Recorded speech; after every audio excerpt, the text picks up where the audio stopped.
We are down to our final episode of the Japan Badminton Tournament vlog. With 3 wins under our belt and a single loss, are we gonna be able to clutch this tournament and actually win it? Find out in this episode. And welcome back to the final video in this series of my Badminton Japan Tournament vlog. And we're down to the 5th game, and this is going to be the final round robin game. After this, we head on to the quarterfinals, semifinals, and finals. But we got to get through this leg first, and talking about legs, I feel like my legs were feeling it. You know what was feeling it a little more? My arm, to be fair. I think because not playing badminton for quite some time and then going on a smashing rampage really kind of had it in for my elbow, my arm, just my physique in the first place because I hadn't been playing. But luckily, with this game itself, even though I was tired, I still had some pretty high morale, some pretty high energy, because I was playing with a familiar face. The guy that I'm playing with is someone who I used to play badminton with while I was living in Japan. We played in one of the same clubs together. So, not that I remember anything about his style or anything of the sort, but just having someone who I was a little bit familiar with on court definitely takes away some of the pressure. Another thing that definitely helped was the guy in the red shorts is someone that we played in the last game from the last episode of this series, so I was also familiar with his playing style. I was a little worried with this other guy. He seemed very consistent from some of the other games that I watched him play, and he is like a full Japanese guy, so I don't know, maybe it's just me, but I assume when they are full Japanese playing badminton, they are freaking good. They are very, very good. Luckily, it seemed like he was tired though, because the physicality was not necessarily there. He was moving a little bit slower and making more mistakes than I thought he would. So definitely think he used up a lot of his energy on those 4 previous games before our final round robin game here. And I don't blame him, because I was probably feeling a little bit the same way, just being able to move a little bit better, luckily. And we didn't necessarily need too much of a game plan here, as long as we were kind of staying a little more on the offense. But as you could see from that last rally, the defense is working fine, so I didn't have too much of a problem being on defense. It's just cutting down little mistakes like that and staying on the attack right after the serve if possible. Otherwise, a lot of it was the ganbatte attitude, yoku ganbaru, which means, you know, try your hardest, keep fighting, let's go. And I was pretty sure for this game too that even if I lost it, because I won a majority of my other games, I would still be going to the next round regardless. I think the majority of the people who are in top half, basically getting more wins than losses, those are the people that would be moving on to the quarters, semis, and finals. But because the tournament itself was running late, this was probably already hour 7 or so of the 9-hour tournament, and the place was only booked for a maximum of 9 hours. We were kind of rushed and kind of having to start moving these games a little faster. But you can see we have a comfortable lead. We're not really stressing out, and I think just playing consistently is really helping our game here, because they're making a fair amount more mistakes than we are, and I would say we're not putting that much pressure on them in the first place. So as we enter the second game, we wanted to kind of keep the same game plan. I don't think there was necessarily that much to change, but I feel like they're just giving away the lift pretty easily too. Maybe a little bit of issues with rotation as well, trying to figure out who gets what, and there's not really a specific set style for these guys, even though we're losing a couple points here just from mistakes, just from unforced errors, nothing that's necessarily forced. But the point is coming back after things like this, and I don't think either of us really wanted to go into a third set either, because we're kind of wrapping up the tournament at this point. It's tiring, our bodies are feeling it, so a third setter is something that neither of us need. But we keep moving them around. You can really tell the Japanese guy in black, he's struggling physically a little more. Definitely with the legs, but also not really going for anything either. At least he was doing some more smashes and being a little more proactive in the first game. But I think the second game, it was just trying to keep things in play, and it wasn't really looking for the dub or anything like that. So we keep on our game plan here. Nothing to really stress about, but of course, you want to avoid things like that. It's just the unforced errors once your brain kind of starts shutting off when you get exhausted, when you get tired. So just trying to avoid that at all costs. And it seems like I'm making a fair amount of mistakes here, which is not normally part of my playstyle. Not something that I want to be known for or anything. But as we continue the game, it is pretty close. Personally, I also felt like as long as we were moving them around, they were giving us pretty big openings like that last rally, and we just don't want to give away the lift too easily. Like I can also tell my partner is getting a little tired as well, but as I said before, we're definitely all feeling it. So this is not the best badminton that you're gonna see. There are just so many gaps on court, and I think just the recovering ability, like the rotation right there too from our opponents, is very, I don't want to use the word lazy, but it kind of almost looks like our Japanese compatriot here is cramping a little bit, because there really isn't a urgency to move or to even get on attack, but he is trying to be up front a little more, which is kind of what you do when you are physically incapable of moving around the court too. Not really sure if his partner sees the tendencies or anything like that, because doesn't look like there's a whole lot of communication that way, but I think we both kind of started seeing that there were more gaps, the movement wasn't 100% there, and it made it easier to target some of those things. So we're getting a pretty comfortable lead of around 2 or 3 points in these next few rallies, which we're hoping to keep, and that was a great shot there too. So and the save there from me, on the clutches that you can count on me, that's for dang sure. But we're making our way up, and honestly at this point I just thinking, looking towards the next game and how my body is gonna be able to keep up with all of this, because I usually play for a good amount of time whenever I play, but not for 9 hours, that's for sure. So it's definitely taking a toll, or methinks it's going to at least be pretty difficult to wake up the following morning after all of this badminton. But as we come towards the end of the game, I think we all kind of knew how the game was going to play out. Even if they did catch up at this point, I think even if we went to 2020, we would still have a pretty good lead and just like mental in order to keep going. So there was not too much issue wrapping up this game and on to the quarterfinals.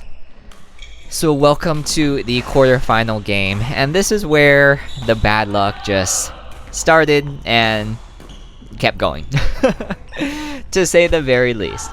You might not see too many familiar faces on court besides me right now, but one of our opponents is the mixed guy that I lost to in the very first round, aka the owner of this club, the KSS Club. So I was familiar with his playing style, knew he was definitely more of a retriever player, so very fast.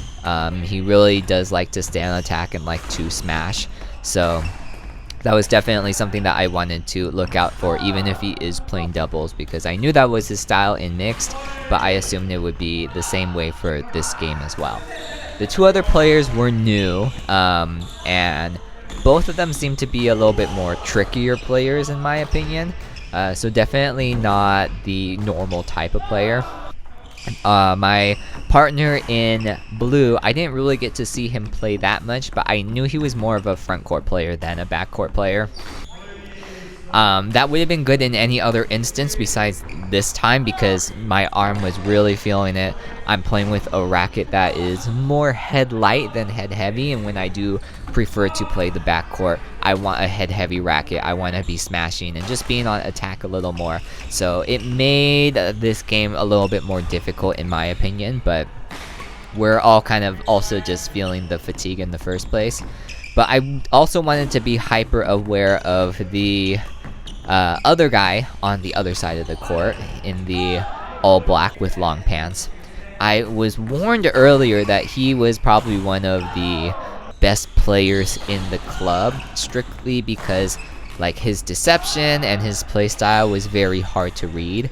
So even before going in, I definitely was on the lookout for that. And you know, we have the lead here, which was amazing. I kind of think we were feeling pretty good, but I wanted to make sure that I didn't get like tripped up or tricked with some of his shots, because he in the beginning he was playing a much more standard game, so I was kind of waiting to see when that shift would happen, because I did see him play some other games and he's more of a net player for sure, but he just loves to move his opponents around on court and use that deception to his advantage. So luckily for me, he didn't get me too many times. I know he was trying to move me around, but I am a pretty good mover and can definitely see when that kind of stuff happens. But those tricks right there with the clears too, the way he holds the shuttle just a little extra long, definitely means you need to be quick on your feet. So I was trying to be hyper aware of that and not get too in my head about it as well. But they were a very formidable pair in my opinion, and I also didn't really know what to expect from my partner as well. It seemed though, which was surprising, that they were picking on me much more than my partner.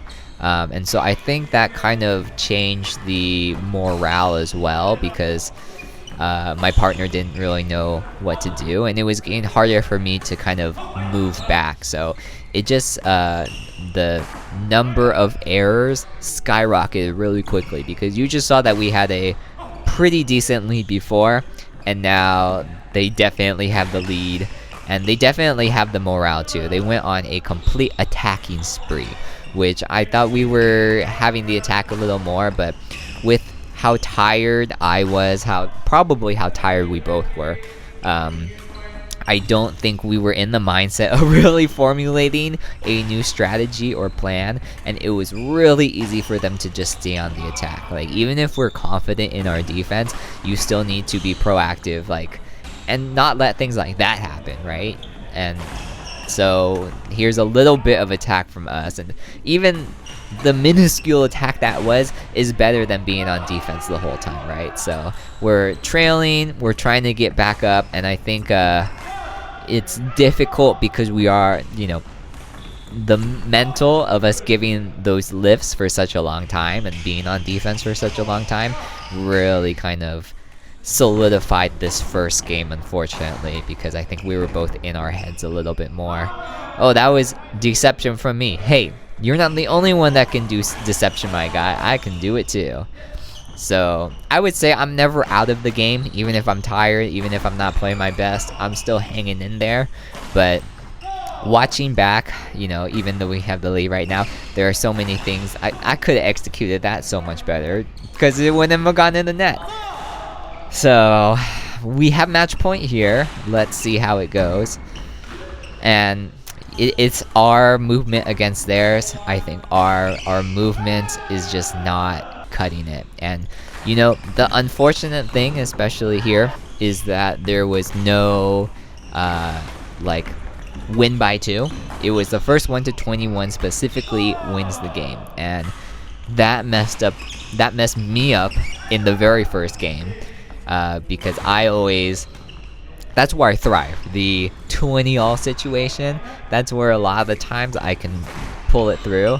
But because it was just the first 1 to 21, it's that one little mistake and you're donezo, you're over, you're jover. So for the second game, definitely the game plan is gotta be on attack more. We have to be more proactive and keep that up. But the unfortunate thing was the morale was definitely with them. It was not with us at all. And I don't know if you've been hearing, but the guy in long pants, definitely a very animated player as well. So when he feels like he's down, or when he feels like he needs to get the lead and stuff, the shouts coming, the morale is much higher, and it also helps his teammates too when he gets that animated. Which apparently this is one of the very first times that people have seen it in the club, because he's not a new member to the club. Everyone's a new member to me, at least, but he is Chinese, so he doesn't speak any Japanese, so no one can really, well, the Chinese people can, but many others who don't speak Chinese in the club can't really communicate with him because he doesn't know English either. And so this was one of the first times that people were saying that he was very animated in this tournament, and kind of like bringing the morale for him and whoever he was teamed up with, which definitely made our struggle even more of a struggle.